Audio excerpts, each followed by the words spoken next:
Advertencia. La siguiente serie de videos se basan en analizar la estructura cinematográfica, así como el efecto en la audiencia de la saga después de haber sido comprada por Disney en 2012. Obviamente trataré de ser objetivo el mayor tiempo posible y explicar detalladamente cómo esta compañía terminó con el legado de Star Wars. Así que disfruten los siguientes videos. Star Wars o la Guerra de las Galaxias es una franquicia de películas con las que todos hemos tenido contacto alguna vez. Inclusive sin haber visto las cintas, todos reconocemos alguna escena, personaje o frase de la misma. Y no es una sorpresa. En 1977, el cine contempló una nueva etapa con el género de ciencia ficción y el space opera. Pero el space opera no nació con la Guerra de las Galaxias, tiene muchos antecedentes que datan desde la década de los 40 y se popularizaron con las historietas. Pero aquí no estoy para hablar de su origen, sino de su evolución a través de los años, y posteriormente de su inminente decaída después de que cierta compañía intentara exprimirla en el ámbito financiero a más no poder. Pero vayamos punto por punto para comprender cómo Disney arruinó a Star Wars.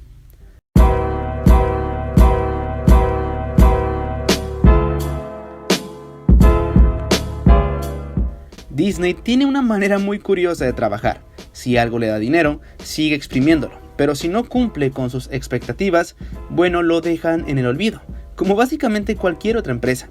Pero hablando específicamente en el ámbito cinematográfico, Disney es un experto en vender. Año con año vemos cómo adquieren nuevas compañías y su monopolio se sigue extendiendo por todo el mundo. Cómo a pesar de tener pocas propuestas originales, sus adaptaciones de acción real de sus clásicos animados siguen llegando, a pesar de que la mayoría de estos son mediocres, y no innovan o se arriesgan en ningún modo, solo son una calca del producto original. Pero bien, George Lucas vendió su imperio a Disney por la cantidad de $4.000 millones. Fue una noticia que sacudió a todo el medio de entretenimiento. Mickey ya había adquirido a Pixar en el 2006 y a Marvel en el 2009, y ahora iban por un tercer complemento que los coronaría como los magnates de la industria, y parecía que lo sería, hasta que se estrenó El Despertar de la Fuerza. Sé lo que están pensando, The Force Awakens no dividió a todos los fans, fue bastante taquillera y parecía el inicio de algo espectacular. Las posibilidades eran infinitas, el fandom estaba enloqueciendo, las teorías no tardaron en surgir. Había renacido Star Wars, solo que no lo había hecho del todo.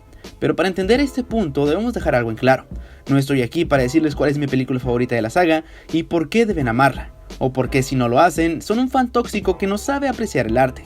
Nada de eso, sino explicar el por qué aplicar una fórmula a las películas en algunos casos funciona, y en otros se siente como si se estuvieran desgastando con cada entrega.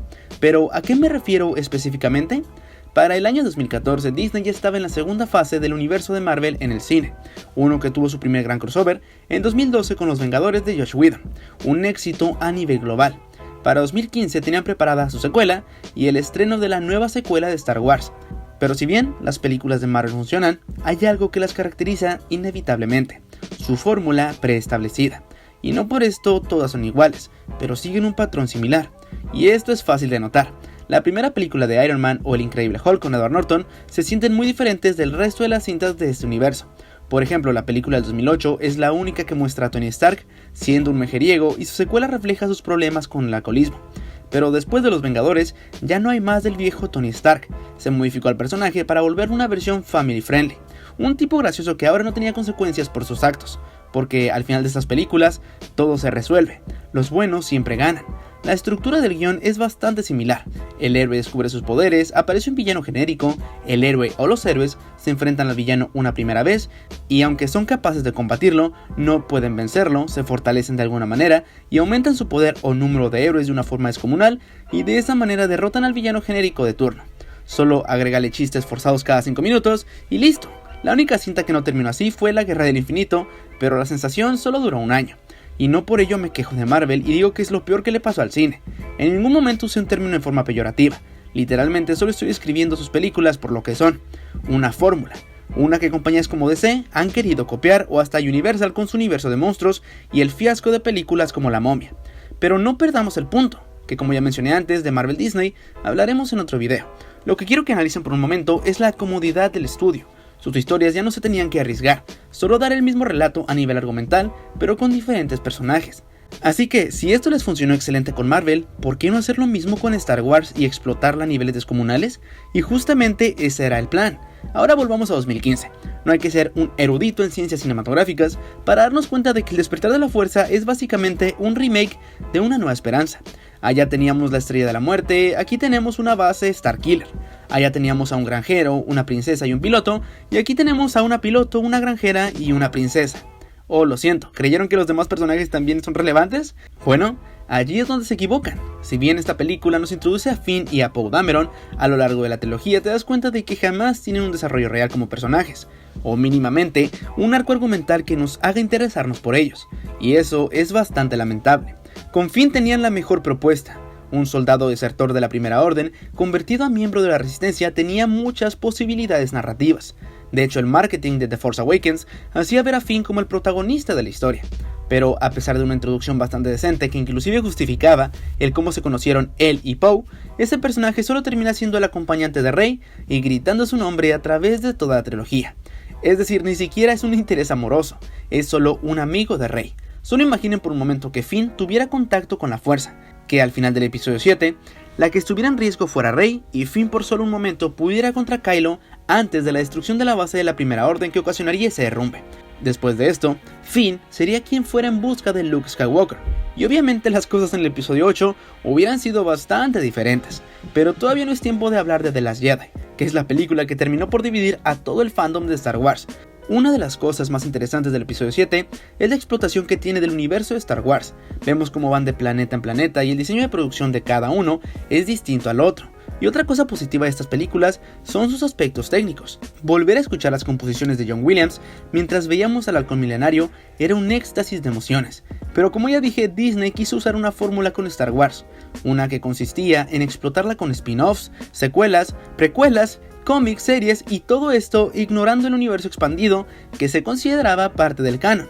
Además, después de que se vendiera Lucasfilm a Disney, George Lucas dio algunas ideas para el episodio 7, 8 y 9 de la franquicia. Pero Disney y Kathleen Kennedy, que ahora estaba a cargo de la empresa, decidieron que buscarían nuevos cineastas y guionistas para adaptar Star Wars a la actualidad. Y he allí el primer problema. Si bien la saga siempre tocó temas como el fascismo con el imperio, que es una clara alegoría a la Alemania nazi de la Segunda Guerra Mundial, o con la política y la corrupción que existe dentro de la misma en las precuelas, ese no era el punto focal de sus historias. Era tener un grupo de personajes que se desarrollaran entre sí. Los planes de Lucas jamás fueron sacar una película individual de cada personaje o explorar más en el pasado de la saga. Era que las historias tuvieran un propósito claro y conciso.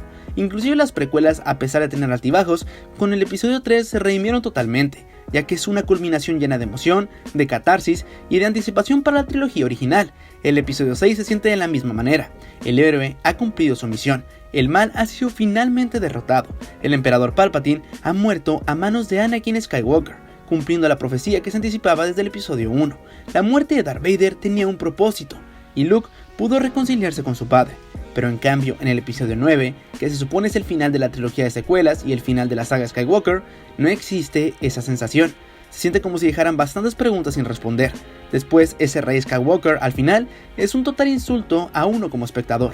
Lo que realmente hubiera sido coherente en esta tercera parte era el ascenso de Ben Solo, que sí era parte del linaje de los Skywalker, y todo apuntaba a esto desde el episodio 8, pero todavía no llegamos a ese punto. Después del éxito en 2016 de Rogue One, el episodio aprobó toda clase de spin-offs basados en personajes de la saga, y déjenme decirles que Rogue One realmente entendió el concepto de la franquicia, ya que esa sí es una historia con desarrollo y personajes empáticos que termina de una forma impactante, y hasta encuentra la manera de darnos un excelente fanservice. Y Disney, en lugar de desarrollar nuevas películas con esta idea y enfocarse en que fueran buenas, tomó como prioridad que se estrenaran una tras otra para ganar más capital como fuera posible. Con el fracaso de Han Solo en 2018, el estudio aprendió a las malas que esa no era la mejor opción, y decidieron cancelar todos los proyectos aparte y enfocarse en el episodio 9, debido a lo que había provocado The Last Jedi en 2017. Pero bien, esto nos hace llegar a la segunda parte de este análisis, que es la división provocada por The Last Jedi. Si se preguntan por qué decidí hacer esto por partes y no solo en un video, básicamente es porque no tengo mucho tiempo últimamente para hacer los videos debido a mi trabajo y a la universidad, y de esta forma también puedo desarrollar punto por punto sin apresurarme, de manera precipitada, e ignorar temas que deben ser tratados para que ustedes también conozcan y analicen conforme a su propio criterio. Por lo pronto, esperen la segunda parte. Yo me despido, mi nombre es Isdeon Iram, y nos vemos en el próximo video.